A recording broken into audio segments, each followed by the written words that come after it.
Assalamualaikum warahmatullahi wabarakatuh. Bismillah walhamdulillah wassalatu wassalamu ala sayyidina Muhammadin wa ala alihi washabihi wa atba'ihi ila yaumil qiyamah. Ada sebuah pertanyaan, budaya ikut syariat atau syariat ikut budaya? Ada dalam ungkapan kaidah fiqhiyah, al-'adah muhakkamah. Ada kalanya adat itu menumbuhkan sebuah hukum. Karena adat itu berkembang. Dan ada adat-adat yang tidak sama seperti adat di Arab, dan itu memerlukan konsekuensi hukum.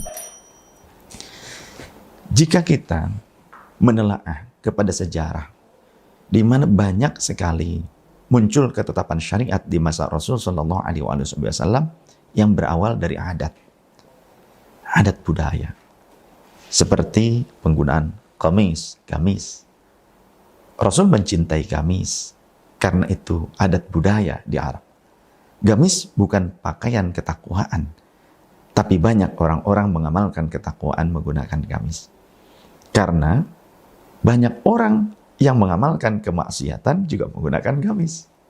Bermaksiat sejak zaman dulu orang-orang Arab menggunakan gamis banyak. Bahkan saya menyaksikan sendiri ketika saya umroh sebelum masa pandemi, itu ada orang Arab, orang setempat yang ditangkap oleh askar menggunakan gamis, hidung mancung, face-nya Arab, bicaranya juga ana antum akhi, seperti itulah kurang lebih. Tapi ditangkap karena apa? Mabuk di halaman Masjidil Haram. Mabuk di halaman Masjidil Haram pakai gamis, bahasanya Arab, wajahnya Arab, pakai janggut, pakai sunnah, tapi mabuk. Itu nyata, bukan sebuah fitnah, dan bukan cuma saya yang menyaksikan, kami banyak. Karena kebetulan saya dipanggil oleh askar bersama jamaah, karena apa? CCTV memperlihatkan jamaah saya yang bernama Mas Syahril tidak sadar kehilangan tas lempangnya pada saat tawaf. Ternyata ada terlihat di CCTV, ada orang yang sengaja membuka klipnya supaya terjatuh saat kami berkerumun untuk melaksanakan tawaf menggunakan pakaian ihram. Tak sadar Mas Syahril, ada orang yang membuka klipnya dengan sengaja dan kemudian mengambilnya. Ternyata kami dipanggil untuk ditanya, kamu kehilangan tas apa tidak? Ke jamaah saya. Oh iya, tas saya hilang. Ayo ikut ke kantor askar yang di tempat pengisian air zam-zam galon itu. Ternyata betul ada yang ditangkap, orang yang mencurinya. Jadi terlihat di rekaman CCTV di Zoom, dia dengan sengaja membukanya. Itu orang Arab pakai gamis. Dan itu di area tawaf. Nah, oleh karenanya, bedakan antara syariat dengan budaya. Akan tetapi, bagaimana syariat itu menjadi sebuah landasan untuk menyikapi budaya, seperti pakaian. Jika kita yang di Indonesia, khususnya di antaranya Jawa, menggunakan pakaian batik, kain sarung yang bermotif, kemudian pakai surjan bajunya, bagian atasnya pakai belangkon. Jika tujuannya mengikuti sunnah Rasul, menutup aurat, dipakai untuk sholat, maka kesunahan itu didapatkan oleh orang itu. Menggunakan belangkon atau ikat Sunda dengan niat mengikuti sunnah imamahnya Rasulullah, kain yang diikatkan di kepala, maka itu pun juga mendapatkan fadilah sunnahnya. Tidak seperti ada orang yang mengatakan imamah ini mengikuti kebiasaan adat pendeta Hindu katanya. Bohong. Karena di dalam Syama'il Muhammadiyah karya Imam At-Tirmidzi ada dinukil bab khusus tentang imamahnya Rasulullah SAW. Sekitar 6 hadis tentang imamahnya Rasul. Itu baru satu kitab, belum di kitab yang lainnya. Secara syariat, yang disunnahkan penggunaan imamahnya, kain yang diikatkan di kepala. Adapun adatnya, di berbagai negara, penggunaan imamah mungkin berbeda-beda. Termasuk di kita. Para ulama yang datang ke Nusantara, mengajarkan bagaimana cara berimamah ala orang Jawa, ala orang Sunda, ala orang Nusantara, dengan menggunakan kain mengikat kepala, seperti kalau Sunda parekos jengkol, barang-barang semplak dan semacamnya.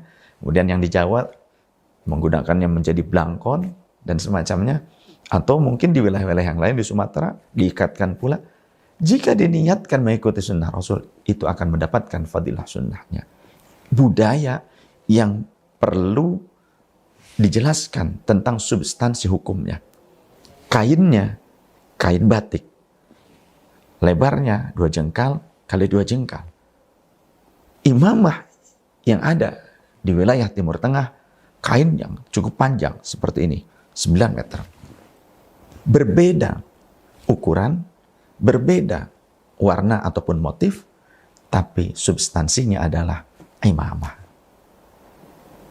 Budaya, ya silahkan pakai budaya, tapi ada konsekuensi hukum. Jadi syariat itu adalah konsekuensi hukum. Jadi al-adat muhakkamah, ada kalanya adat itu memerlukan konsekuensi hukum atau melahirkan sebuah konsekuensi hukum. Termasuk zakat. Dulu Rasulullah zakat fitri menggunakan gandum, menggunakan kurma. Nah kalau di kita bagaimana? Kebanyakan orang yang mengatakan ini bid'ah, ini syirik, itu kafir. Mereka zakat fitrinya menggunakan beras. Apakah pernah di dalam riwayat Rasulullah berzakat dengan beras?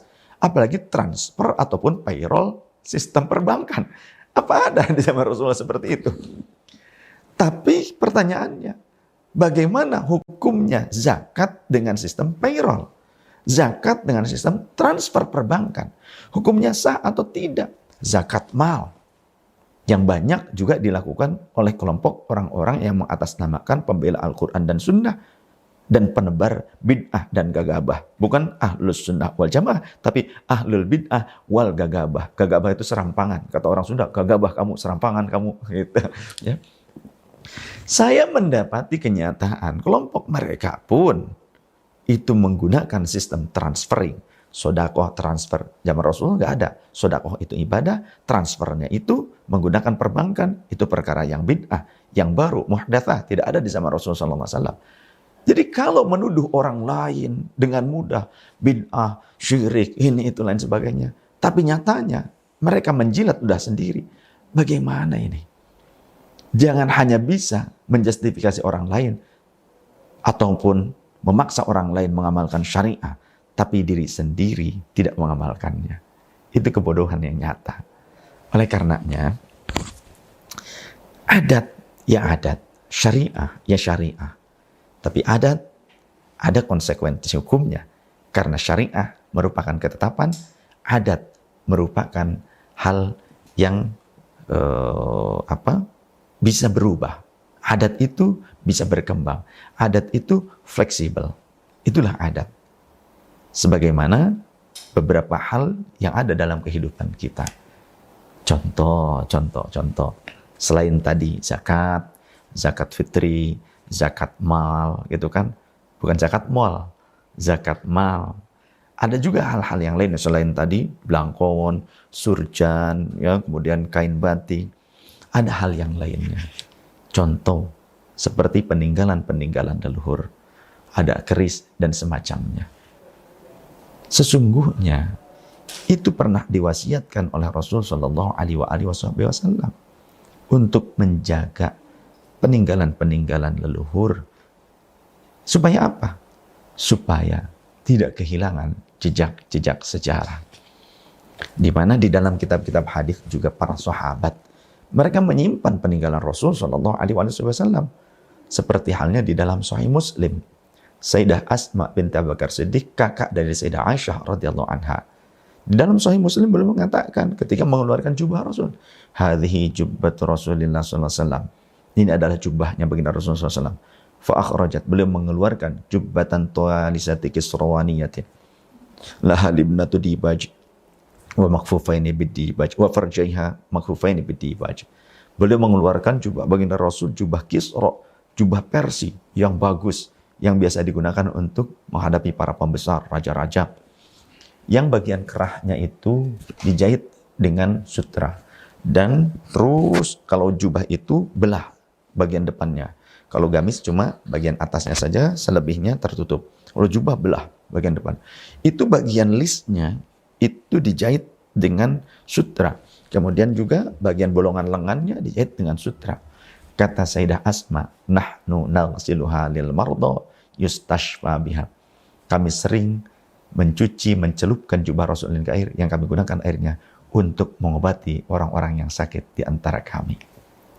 Itu berarti menjaga peninggalan Rasul SAW.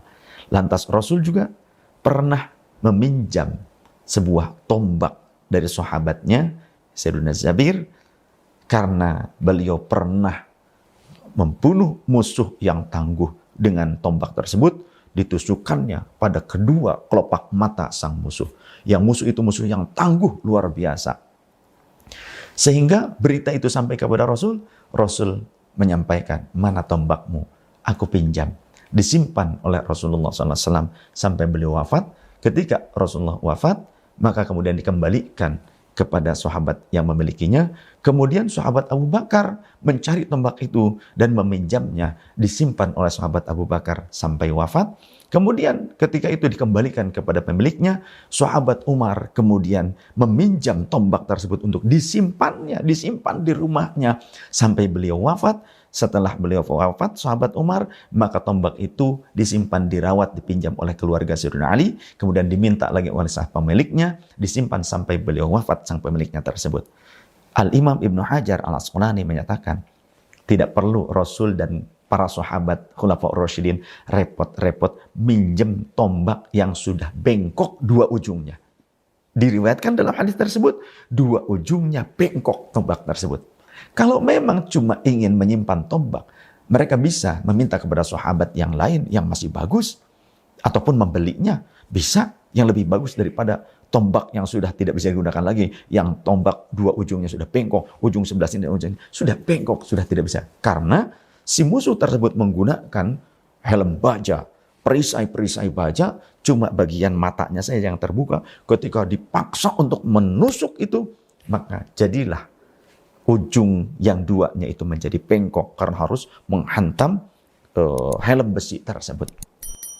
Ini menunjukkan, kata Imam Ibnu Hajar Al-Hafidh, bahwa Rasul dan para sahabat menyimpan pusaka, menyimpan benda bersejarah, bertabaruk dengan bekas orang-orang soleh. Bukan hanya bekas Rasulullah yang diambil keberkahannya, tapi bekas para sahabat pun oleh Rasul dan Khulafaur Rasyidin diambil keberkahannya.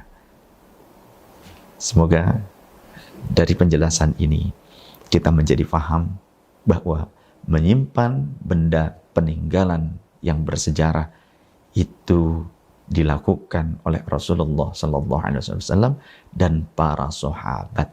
Itu bukan perkara yang syirik. Syirik bukan tentang menyimpan pusaka itu, tapi tentang keadaan hati yang menduakan Allah Subhanahu wa taala, menghamba kepada selain Allah Subhanahu wa taala. Terima kasih. Wassalamualaikum warahmatullahi wabarakatuh.